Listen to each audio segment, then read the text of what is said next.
Hello, my name's Stephen, and this is Faith Ministries. Well, today we're having a look at the comparison between the 1995 version of the New American Standard Bible and the 2020 version of the New American Standard Bible that came out. Now, most of you are familiar with the 1995 Bible, which you've been using probably for quite a while, but it actually was first issued back in 1971 with revisions in 77. And then it came out properly again in 1995. As they state on their website, since 1971, the New American Standard Bible has been widely embraced as a literal and accurate English translation because it consistently uses the formal equivalence translation philosophy. This method translates word for the original languages as much as possible. At the same time, it recognizes the need for the translation to be readable. So just to remind you, where does the New American Standard Bible, this is the 1995 version, sit on our spectrum of Bible translations? Let's have a look. And so here we have on this left-hand side, we have, as you know, word for word or formal equivalence. And then as they move away from the literal translation of each word, more towards thought for thought here in the middle. And then over on the right, we have the paraphrase, which Bibles such as the Message Bible, etc., or the Living Bible. And here on the word for word, you can see that we have the New American Standard Bible. Basically, it is the most furthest left. It is the most word for word, formal equivalent Bible that we've had for quite a few years. Compared to the Amplified, compared to the King James or the English Standard Version or the New King James, etc. And so it has always had a reputation of being one of high standard for word or formal equivalence in the Bible translation arena. So come August 2020, the Lockman Foundation, publishers of the New American Standard Bible, they released an update that was basically 25 years in the making from when they did this 1995 version. So for the 2020 version, textual basis that the Lockman Foundation have used for the Old Testament is the Biblia Hebraica Studentensia and the Biblia Hebraica Quinta for the books available, but also they use the LXX, the DSS, and the Targums and other ancient versions that were pertinent at the time. For the New Testament, they had the Neslan Adan, or the NA28, which was supplemented by the new textual criticism system that they used available in different Greek manuscripts.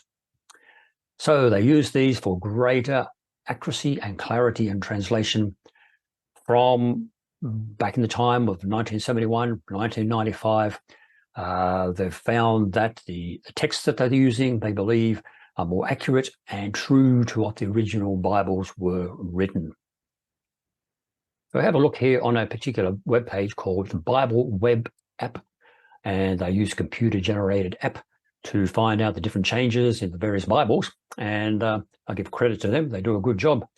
Here they have the overall stats for the number of verses in the New 2020 Bible, and it is 31,103, and they changed 23,495. In other words, they had a 75% change in some of the verses in the Bible. So if we'll have a look at the words removed, at a total of 805,472 words, they changed 56,642, or 7%.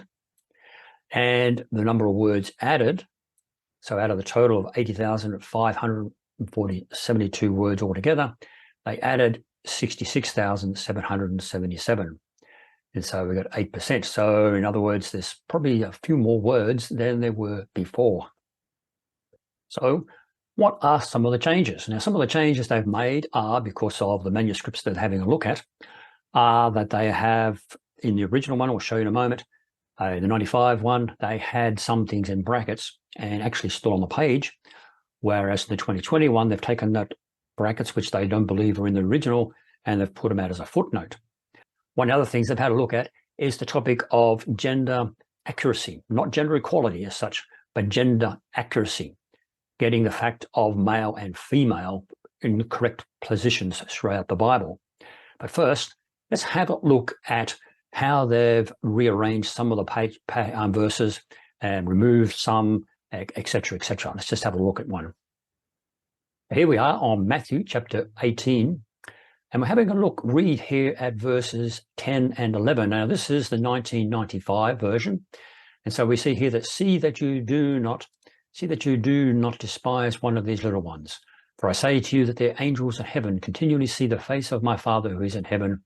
And then they've included verse 11 in brackets, for the Son of Man has come to save that which was lost. In the 2020 version, see that you do not look down rather than despise. So they made it a bit more readable on one of these little ones. For I say to you that the angels in heaven continually see the face of my Father who is in heaven. So it's very simple, similar, but notice there is no verse 11. We have to go all the way down to the bottom, to the footnotes. We find that it says here, late manuscripts added traditionally verse 11, for the Son of Man has come to save that which was lost. Now, another passage that we can have a look at is here in Matthew chapter 1. And here we see that they have the genealogy of Jesus, the Messiah, son of David, the son of Abraham. Now, in verse 2, it says, Abraham was the father of Isaac, Isaac the father of Jacob, Jacob the father of Judah and his brothers, etc. In the new 2020 version, we have Abraham fathered Isaac, Isaac fathered Jacob, and Jacob fathered Judah and his brothers. So the basically changed was the father of to fathered. Personally, I prefer the old was the father of rather than fathered. It's sort of like going back to begats. It's an unusual fathered. Somebody fathered somebody. It's an unusual expression which maybe people use, but I am not something that I commonly use myself. But that is one of the things they've done all through the genealogy. It is so-and-so fathered rather than was the father of. Now, also another passage we can have a look at is Luke chapter 1 and around verse 26, 27. And here we have Jesus' birth foretold in the 1995 version, which says, now in the 6th month, the angel Gabriel was sent from God to a city in Galilee called Nazareth, to a virgin engaged to a man whose name was Joseph, of the descendants of David, and the virgin's name was Mary. What they've done in the 2020 version says, now in the 6th month, the angel Gabriel was sent from God to the city in Galilee named Nazareth, so that's the same, to a virgin betrothed to a man whose name was Joseph. Rather than to a virgin engaged, he was betrothed. And here we have a footnote. Unlike engagement, a betrothed couple was considered married, but did not live together. So that is one of the reasons why they've done that, is that they see that a betrothed couple was considered married, but did not live together. And so we have, if we have a look at the Old Testament, we have Genesis chapter 1, in the beginning God created the heavens and the earth. That's the 1995, and 2020, in the beginning God created the heavens and the earth. So they've kept the same verse there. Verse 2, in the 95, earth was formless and void. In the 2020, and the earth was a formless and desolate emptiness. That's interesting, isn't it?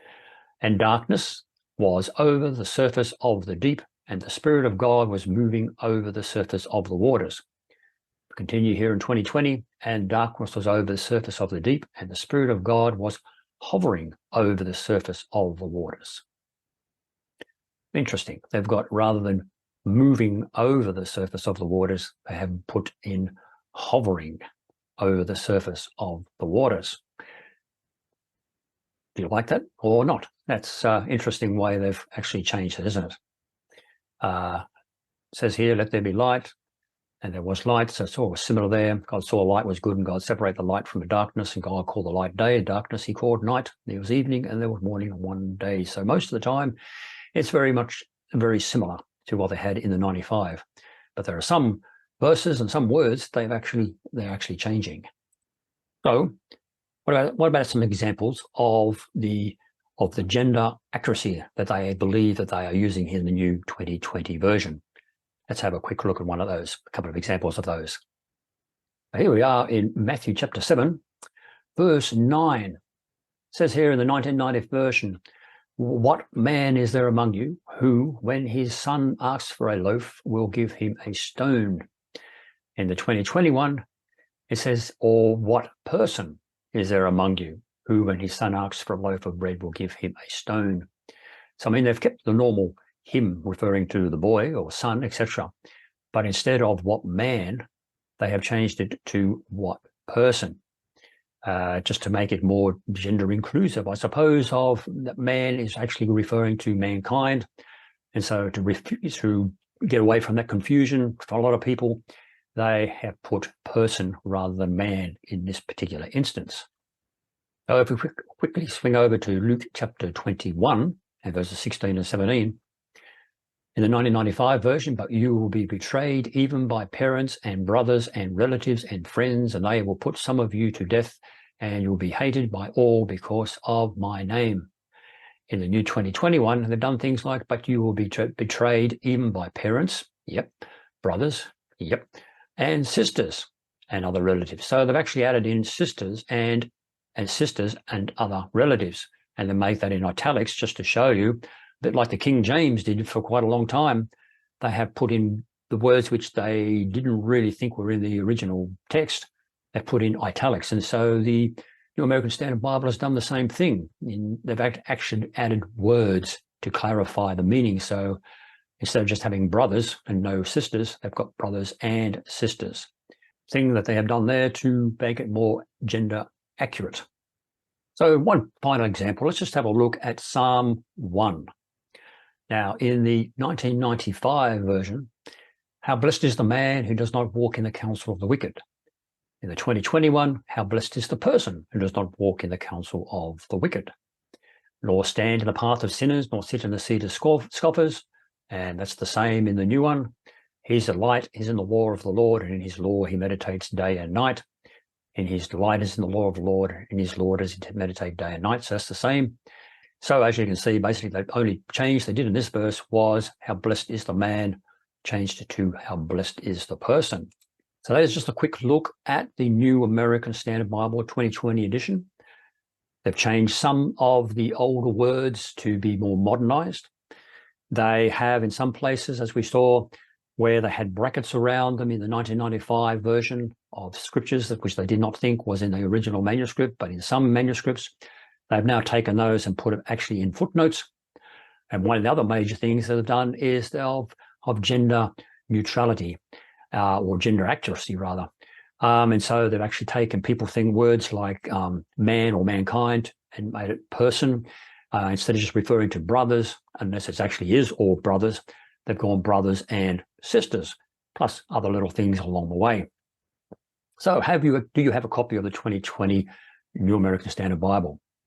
New American Standard Bible has always stood as being faithful to the original languages and being accessible to the modern reader. And I think it comes down to preference, whether you prefer the old 1995 Bible with the older style English, or whether you are a younger person maybe and you prefer the newer way of reading the Bible. Let us know in your comments below. Which do you prefer? The 1995 version of the New American Standard Bible, or the 2020 version? Or maybe, if you're like me, you have still got the old faithful 1970 version before it was actually updated. So this is an old faithful one. Hope you enjoyed this video and a short look at the comparisons between 1995 and the 2020 version. If you did, please like, subscribe, and share so more people may see it. Until next time, God bless.